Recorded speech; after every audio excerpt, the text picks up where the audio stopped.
never show anyone. They'll beg you and they'll flatter you for the secret, but as soon as you give it up, you'll be nothing to them.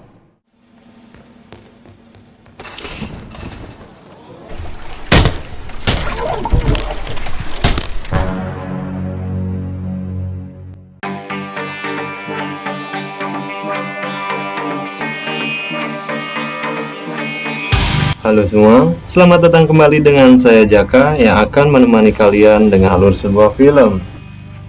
Film yang akan kita bahas kali ini, film yang membahas tentang sebuah dedikasi tinggi yang dijalani oleh kehidupan para pesulap atau magician. Mereka mengorbankan semuanya untuk bersaing demi sebuah trik, menjadi diri sendiri dan menjadi orang lain di lain waktu, saling berebut pembuktian siapa yang terbaik. Karena mereka akan melakukan apapun di behind the scene demi satu tujuan, yaitu simpati penonton. Seperti apa kisah lengkapnya? Langsung saja kita skuy. The Prestige.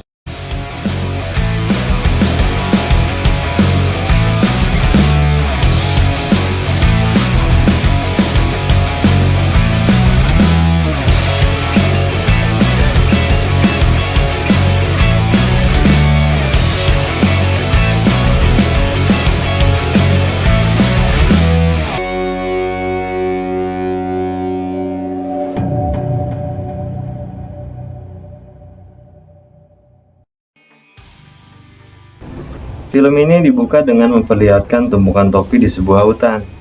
Topi siapa? Kita lanjutin dulu saja alurnya. Seorang kakek tua sedang memperagakan sulap ke seorang anak kecil yang sepertinya cucunya. Di sisi lain, kita diperlihatkan sebuah atraksi sulap di atas panggung. Di situ terlihat asisten pesulap meminta beberapa penonton mengecek keaslian peralatan sulap di atas panggung. Kemudian, salah seorang penonton yang mengecek peralatan tadi menerobos masuk ke belakang panggung untuk mengetahui apa yang terjadi di bawah panggung.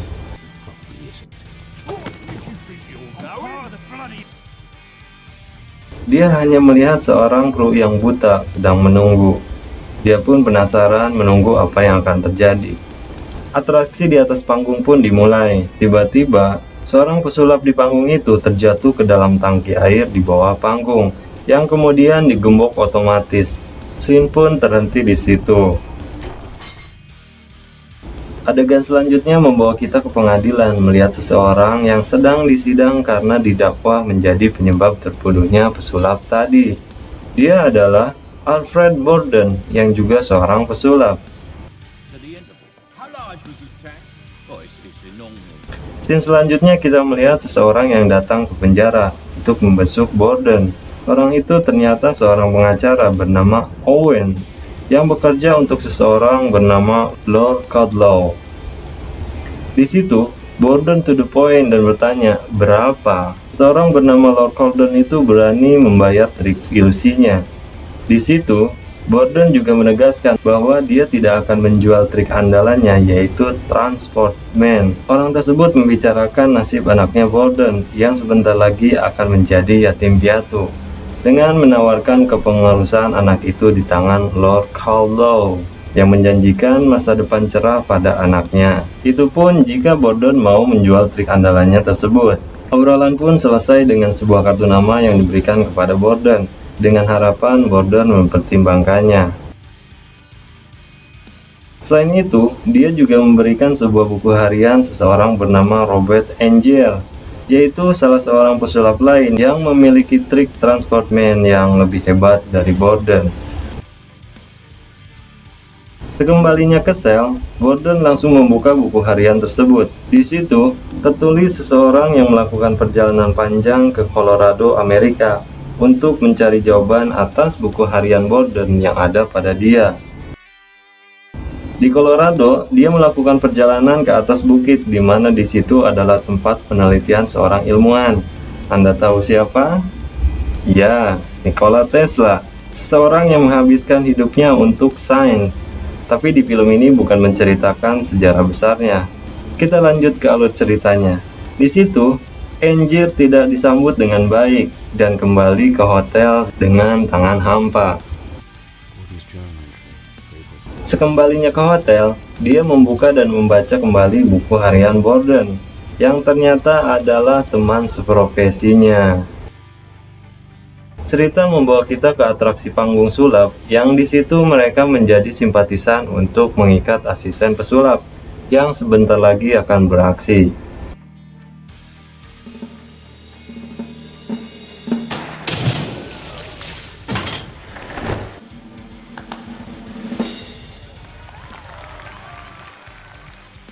Setelah itu, kita melihat percakapan Borden dan tim sulapnya. Di sini, kita tahu bahwa Borden dan Anger itu partner kerja kru dari tim sulapnya Mr. Carter. Dan di situ, Borden memberikan masukan mengenai trik sulap baru yang tidak membosankan. Tapi, Carter tidak mengindahkannya. Mr. Carter juga mengingatkan tentang simpul border tadi di panggung yang kendor. Borden pun mengatakan ingin mencoba simpul double untuk pertunjukan selanjutnya. Tapi Mr. Carter tidak mengizinkan karena itu berbahaya. Asisten pesulap yang tak lain adalah istrinya Angel, malah ingin mencobanya nanti. Scene selanjutnya memperlihatkan pertunjukan sulap di panggung kecil. Di situ, Borden bertemu dengan Sarah yang kemudian menjadi istrinya. Kita kemudian diajak melihat sebuah alat seperti lemari yang ternyata alat sulap milik Angel sebelum dia mati. Kembali ke Borden dan Angel yang masih asisten pesulap. Kali ini di pentas itu Borden mengikat simpul double yang diiakan oleh asisten yang akan diikatnya. Pertunjukan pun dimulai.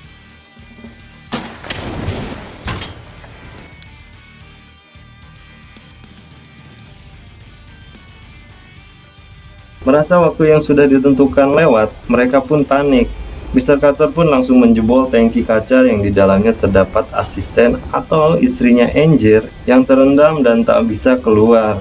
Dia pun tewas di atas panggung.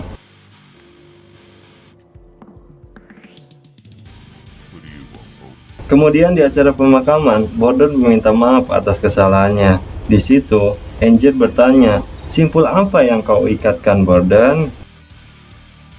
Dan Borden pun berlalu dengan menjawab tidak tahu. Angel pun terlihat kesal dan dendam.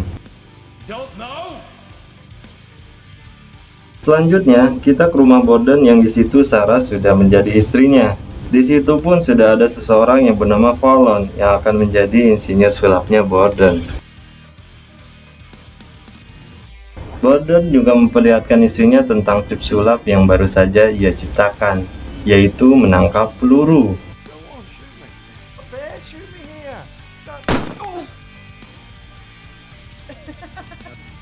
Istrinya tidak setuju karena itu sangat berbahaya.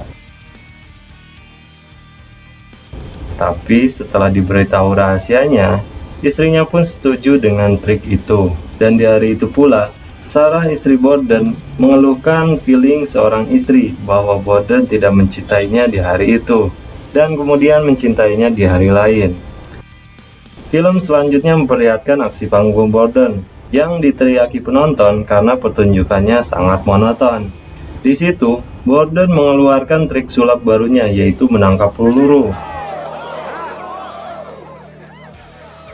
Dia pun meminta salah satu penonton untuk menembaknya. Salah satu penonton pun maju, dia ternyata adalah Angel yang dendam dan bertanya simpul apa yang dia gunakan untuk mengikat istrinya. Sekali lagi, Borden menjawab tidak tahu. Angel yang marah memasukkan kancing ke pistol itu dan menembak Borden.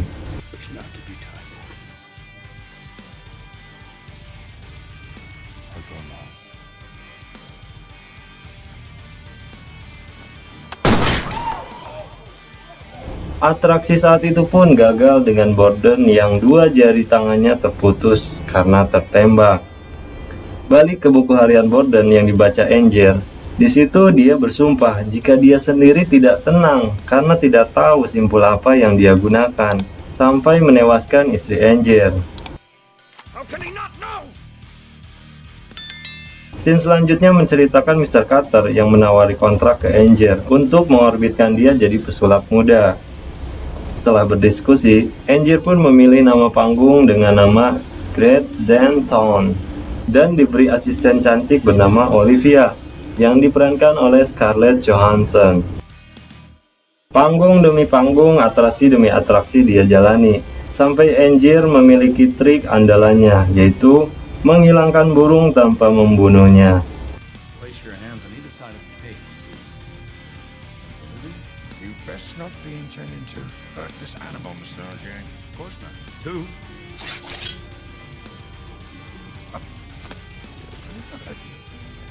Semakin tenarnya Angier, sampai pada suatu pertunjukan besar di mana Angier meminta beberapa penonton untuk memegang sangkar burungnya. Ternyata, salah satu penonton yang naik itu adalah Borden yang jarinya sudah terputus. Kemudian dia mencongkel sangkar burung tersebut hingga salah satu jari penonton yang lainnya putus.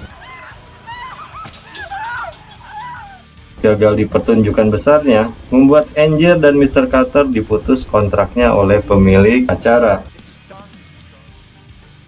Cerita balik lagi ke Angier yang di Colorado. Kali ini, Alan sang asisten Nikola Tesla menemuinya dan memberitahu jika Tesla bersedia membuatkan mesin yang diinginkan Angier.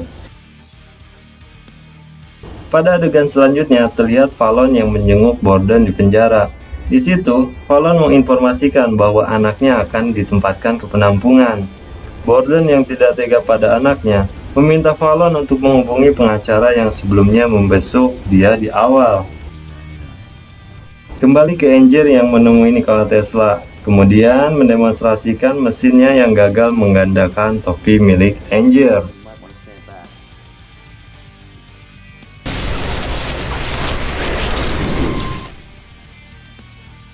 Di flashback selanjutnya, terlihat Angier dan Olivia yang meminta dia untuk jangan dendam lagi ke Borden karena semua sudah impas. Angier pun marah karena merasa tidak adil istrinya dibanding dengan beberapa ruas jari Borden.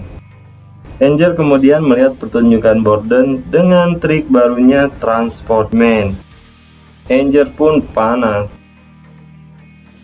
Ambisinya untuk mengalahkan Borden membuat dia dan Mr. Carter mencari tahu rahasia triknya itu. Mr. Carter yang memiliki jam terbang tinggi di dunia persulapan langsung bisa menebak triknya tersebut bahwa Borden menggunakan kembaran. Angier yang awalnya tidak percaya kukuh bahwa Borden tidak menggunakan kembaran. Akhirnya dia pun luluh dan menuruti Mr. Carter untuk mencari kembaran demi menyaingi triknya Borden. Pencarian pun berlabuh pada seorang pemabuk bernama Ruth yang setelah dipoles sangat-sangat mirip dengan Angier.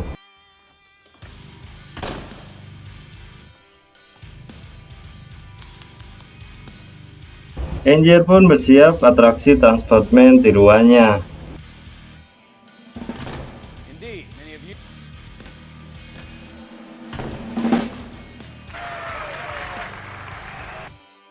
Meski pertunjukan sukses, Angier sedikit kecewa karena harus menikmati sambutan penonton dari bawah panggung. Karena perannya digantikan Ruth yang muncul di pintu lain menikmati puncaknya acara. Angier meyakini jika Borden melakukan atraksinya itu sangat puas di awal dan akhir pertunjukan. Sementara dia tidak. Dia terus berambisi untuk lebih baik dan lebih baik dari Borden. Di situ, dia meminta Olivia untuk bekerja dengan Borden demi mengetahui trik Transportman-nya Borden yang sesungguhnya. Olivia pun diminta menjadi mata-matanya Angier. Keesokan harinya, Olivia pun mendatangi bengkel kerjanya Borden. Di situ, dia malah berkata jujur jika dia disuruh bekerja pada Borden untuk menjadi mata-matanya Angier. Dengan kejujurannya itu, Borden malah menerimanya. Kembali ke pertunjukan Angier. Kali ini, Ruth pemeran gandanya Angier meminta bayaran lebih mahal karena dia sadar hanya sebagai pemain pengganti yang sementara orang mengenalinya dengan nama Greg Denton yang terkenal dan juga sukses. Ternyata dia diprovokasi oleh Borden di sebuah bar sebelum acara. Di situ Borden bilang, jika dia menjadi seseorang, maka dia harus menjadi seseorang tersebut dengan memiliki porsi yang sama dengan orang tersebut.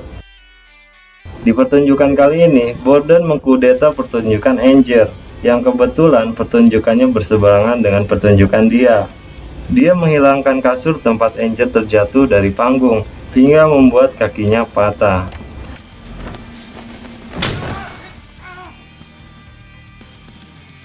Borden kemudian muncul di panggungnya Angel dengan menampilkan Ruth yang tak lain adalah pemeran pengganti Angel yang diikat dan digantung di atas. Borden bilang bahwa itu adalah pertunjukan pembuka dari pentasnya yang di seberang, yang berjulukan The Professor. Di kemudian hari, Angel yang sudah cacat kakinya mendatangi bengkel kerja Borden dan mengamuk pada Olivia yang disangka membocorkan triknya. Di situ Olivia bilang jika Borden menggunakan kembaran yang dibedakan dengan riasan di hari normal. Kemudian Olivia juga memberikan buku harian Borden yang dipinjamnya hanya 1 malam untuk kemudian dikopi oleh Angel. Olivia juga bilang bahwa dia kini benar-benar mencintai Borden. Di waktu Borden selesai melakukan pertunjukan, dia memutuskan pulang dengan berjalan kaki. Mengetahui itu, Angel mengikutinya dari belakang. Fallon yang tak lain pengganti Borden merasa curiga dan mengikuti Angel pula di belakang. Angel dan Carter seperti sudah mengetahui jika Fallon sang asisten Borden akan mengikutinya. Mereka pun menjebak Fallon dan menyandranya.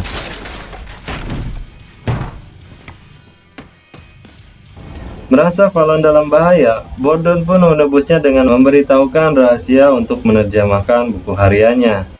Not the keyword. I don't even know if your secret's in your notebook. The keyword is the method. Di catatan kecil itu tertulis nama Tesla. Angel menganggap selama ini Borden bisa menghilang dan muncul berkat mesin buatan Tesla.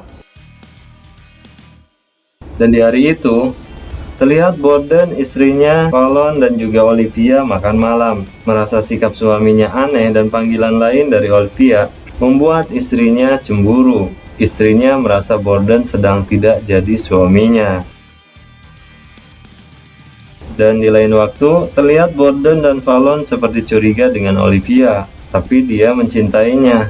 Anggaplah sebagai jaminan kepercayaan. Selain itu, terungkap juga bahwa buku harian Borden sebenarnya sengaja dipegang Olivia untuk kemudian diberikan kepada Angel.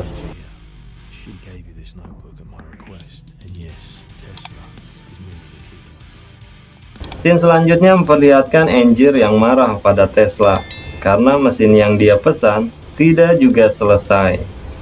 Tapi kali ini Tesla mendemonstrasikan mesinnya pada kucing dan tidak terjadi apa-apa.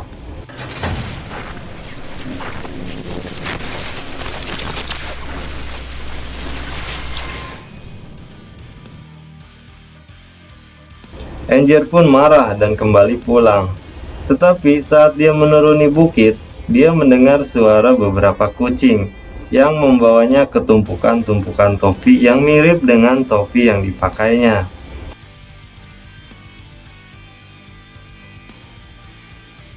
Dia pun langsung melaporkannya pada Tesla. Kemudian, Tesla yang mengetahui bahwa mesin buatannya bekerja menggandakan barang dan makhluk hidup, ingin menyempurnakannya terlebih dahulu. Sekarang kita ke rumah Borden, di mana di pagi hari, Sarah istrinya meragukan cintanya Borden padanya. Istrinya merasa Borden seolah menjadi 2 orang berbeda di lain waktu dan kesempatan. Scene kemudian memperlihatkan Borden menemui Olivia, yang tak lain sudah menjadi kekasihnya juga. Di situ, Olivia bilang curiga dengan gerak-gerik Fallon selama ini. Kembali ke Angel yang datang lagi ke tempat penelitiannya Tesla. Tapi kali ini, dia disambut oleh porak-porandanya tempat Tesla, yang belakangan ternyata tidak diizinkan oleh pemerintah. Dia pun kembali ke hotel dan hendak pamit pulang. Tapi di resepsionis, dia diinfokan bahwa Tesla menitipkan sebuah mesin untuknya.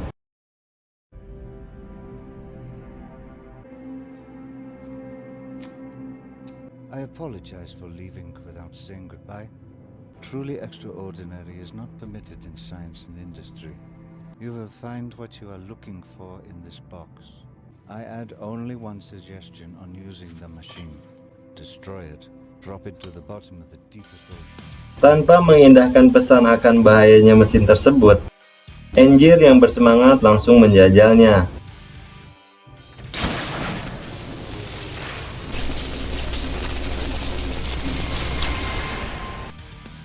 Kembali ke penjara tempat Borden yang masih membaca buku harian Angier.